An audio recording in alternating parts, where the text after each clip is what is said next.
Tahukah Anda kalau hingga Maret 2023 kemarin, utang luar negeri Indonesia sudah menyentuh angka 7.800 triliun rupiah. Bahkan jika dihitung-hitung dengan jumlah seluruh penduduk Indonesia, per kepala ini menanggung utang luar negeri masing-masing adalah 28,8 juta rupiah. Anda di rumah sedang menyaksikan ini, Anda memiliki utang 28,8 juta rupiah untuk utang luar negeri Indonesia. Jadi, utang luar negeri itu merupakan bantuan luar negeri yang diberikan oleh negara-negara maju atau badan-badan internasional. Yang jadi pertanyaannya di sini adalah waktu melihat orang-orang demo, seakan-akan mereka itu khawatir, kenapa sih negara kita itu berhutang dan apakah negara kita itu bisa bangkrut? Tapi tetap aja, katanya hutang negara itu semakin menumpuk dan katanya berbahaya. Benar nggak ya? Nah, di sini memang nyata adanya bahwasanya utang itu semakin naik, akan tetapi di sini diikuti juga dengan pendapatan negara yang naik. Bagaimana sih kondisi utang Indonesia pada saat ini? Banyak sekali berita-berita yang mengaitkan mengenai utang luar negeri Indonesia maupun di luar. Per 31 Mei 2023, jumlah utang Indonesia sudah mencapai 7.787,5 triliun rupiah dan bisa dibilang utang negara ini terus naik-naik dari tahun ke tahun. Kita lihat deh dari dua pemerintahan terakhir di era PSB dan Pak Jokowi. Di era Presiden Jokowi, utang kita naik sekitar 5.000 triliun sejak tahun 2014, di mana tahun 2014 lalu jumlah itu masih di angka 2.608 triliun rupiah. Yang artinya dalam 9 tahun terakhir bahwa utang Indonesia naik 3 kali lipat. Sementara di era Presiden SBY juga terjadi peningkatan utang negara dari yang tadinya 1.298 triliun rupiah di tahun 2004 naik sekitar 2 kali lipat jadi 2.608 triliun rupiah di tahun 2014. Wah, kalau dilihat dari polanya, kok jumlah utang kita makin nambah terus ya dari tahun ke tahun?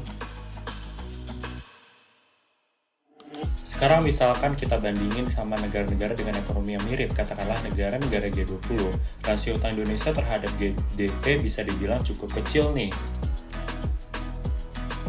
Tapi kalau dilihat dari trennya rasio utang dan Indonesia bisa dibilang terus meningkat lumayan signifikan dari tahun ke tahun, terutama sejak tahun 2015 dan 2020 buat pemulihan ekonomi nasional pasca pandemi. Padahal kalau dilihat tren sejak tahun 2000 sampai 2012, tren rasio utang Indonesia terus menurun. Namun, pada indikator debt to service ratio Indonesia dikatakan apabila makin besar angkanya makin jelek utang kita. Sebaliknya, makin kecil angkanya maka makin sehat utang kita. Dari data yang dikeluarin BI, rasio utang terhadap penerimaan ekspor kita terus mengalami penurunan selama 9 tahun terakhir.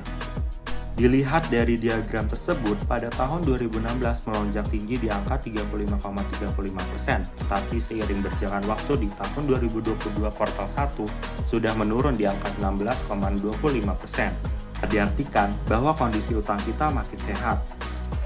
Teman-teman tahu nggak kenapa makin sehat? Itu semua karena pemerintah menurunkan tingkat utang luar negeri dengan memperbanyak pinjaman dalam negeri, yaitu melalui memperjualbelikan SBN. Nah, kalau kita lihat di nota keuangan, hutang pinjaman dari dalam negeri itu lebih banyak daripada pinjaman dari luar negeri, yaitu di SBN yang lebih banyak daripada utang luar negeri. Kenaikan utang di Indonesia itu sebetulnya didominasi sama penerbitan SBN setiap tahun. Pemerintah memilih untuk utang ke rakyat dan institusi keuangan dalam negeri, bukan utang ke luar negeri. Hal ini dilakukan untuk berjaga-jaga karena pemerintah berusaha untuk menjaga diri dari dua jenis resiko. Yang pertama, resiko fluktuasi nilai mata uang. Dan resiko yang kedua yaitu resiko capital outflow. Dengan negara yang memilih untuk meningkatkan pembiayaan melalui SBN, maka negara kita bisa terhindar dari resiko utang luar negeri, yaitu naiknya nilai tukar mata uang. Kalau kayak gitu, kenapa sih kita nggak cetak uang banyak-banyak, kan negara bisa jadi kaya? Nah, di sini dengan mencetak uang yang banyak-banyak berarti uang yang berada di masyarakat itu jumlahnya akan lebih banyak atau beredar lebih banyak, sehingga menyebabkan harga barang naik, lalu nilai mata uang itu akan menurun, yang biasa kita kenal dengan nama inflasi. Jadi banyak negara di dunia ini yang pernah mengalami inflasi untuk mengatasi kerugian dengan mencetak uang yang banyak. Contohnya saja adalah negara Jerman, yang mana Jerman ini harus membayar kerugian atas Perang Dunia II yang telah mereka lakukan, yang mana uang ini tidak berharga bahkan digunakan sebagai untuk pembakaran atau digunakan sebagai hiasan dinding. Selain itu, di sini juga ada negara Zimbabwe yang pada saat itu jika membeli telur membutuhkan uang ratusan dolar Zimbabwe. Walaupun utang negara itu kelihatan menakutkan, tapi sebenarnya utang negara nggak seburuk itu kok, karena ternyata utang negara ini tuh meningkatkan stimulus perekonomian. Kita jadi bisa bangun tol, bangun bandara, bangun rumah sakit, dan lain sebagainya, sehingga perekonomian negara akan tetap berjalan dan berputar sehingga semua orang dapat melakukan konsumsi. Tapi di sini jangan salah ya, meskipun utang negara itu kelihatannya itu bagus, tapi di sini ada negara yang mengalami kebangkrutan yaitu Yunani. Kondisi kalau suatu negara nggak mampu atau nggak mau membayar utangnya itu sebutannya sovereign default. Situasinya bisa beraneka macam sih. Ada yang gagal bayar bunganya, ada yang gagal bayar pokok utangnya, atau ada juga yang sekedar menunda dulu, minta waktu tambahan. Please, mohon pengertiannya. Kasus bersejarah saat negara gagal bayar utang adalah Yunani, 30 Juni 2015. Negara itu gagal membayar jatuh tempo utangnya sebesar 1,73 miliar US dollar ke IMF. Berbagai surat kabar di dunia menyebutkan peristiwa itu adalah first developed country to default on IMF.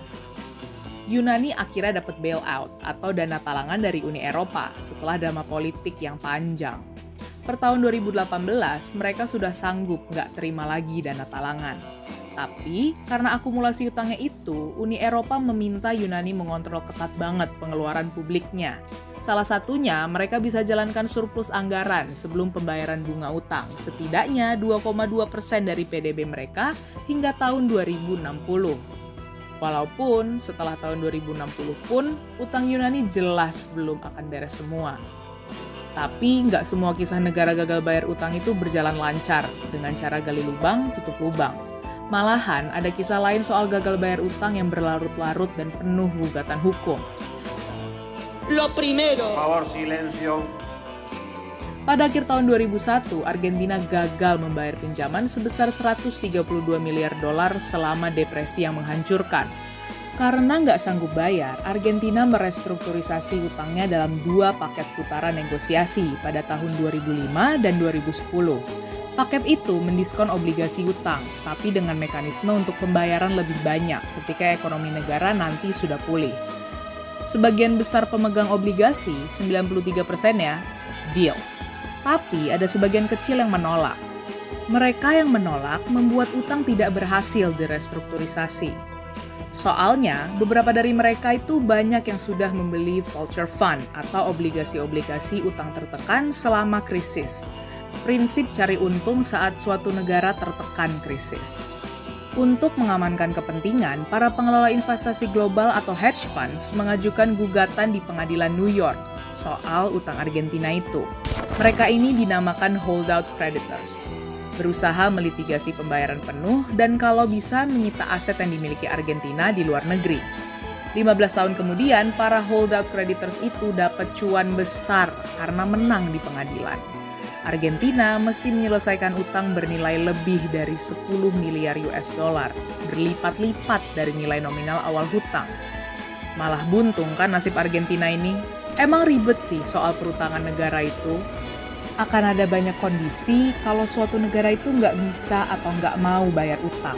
Negosiasi dan lobi-lobi restrukturisasi utang kadang nggak semuanya berjalan lancar. Sementara, pada saat bersamaan, ekonomi negara gagal bayar utang itu juga mesti mampu bertahan.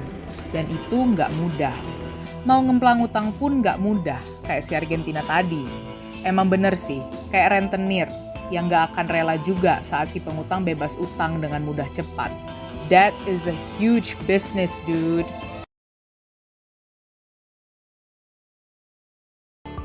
Kamu tahu nggak?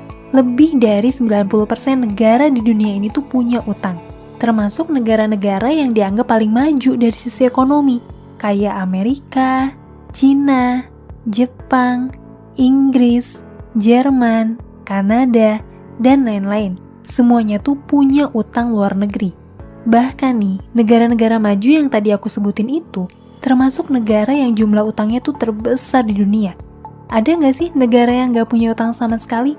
Ada, tapi jumlahnya tuh dikit banget. Contohnya nih, Brunei, Vatikan, Andorra, dan beberapa negara kecil atau teritori independen lainnya.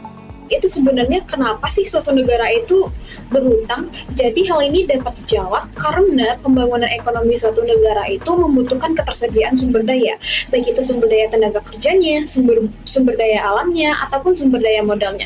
Nah, jadi di sini sumber daya modal suatu negara itu terkadang memiliki keterbatasan, sehingga mengharuskan negara-negara itu untuk mendatangkan modal dari luar negaranya sendiri. Lalu bagaimana dengan prinsip dasar peminjaman utang luar negeri itu sendiri? Bahwasannya pinjaman yang diterima itu adalah harus dalam jangka panjang, yang mana syaratnya itu telah ditentukan, akan tetapi syaratnya itu dapat dipenuhi secara normal. Lalu yang kedua, bahwasannya pinjaman yang diterima itu tidak disertai dengan ikatan apapun, baik itu ikatan politik ataupun dengan ikatan yang mengatakan bahwa saling menguntungkan secara wajar.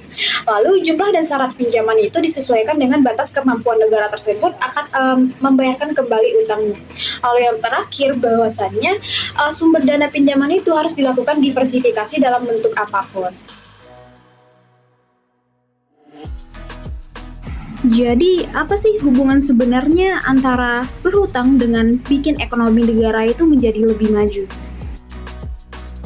Singkatnya, karena sumber daya negara sendiri itu emang nggak bisa bikin suatu negara jadi lebih maju, jadi di sini utang adalah solusi yang paling tepat untuk negara melakukan kemajuan terhadap ekonominya sendiri.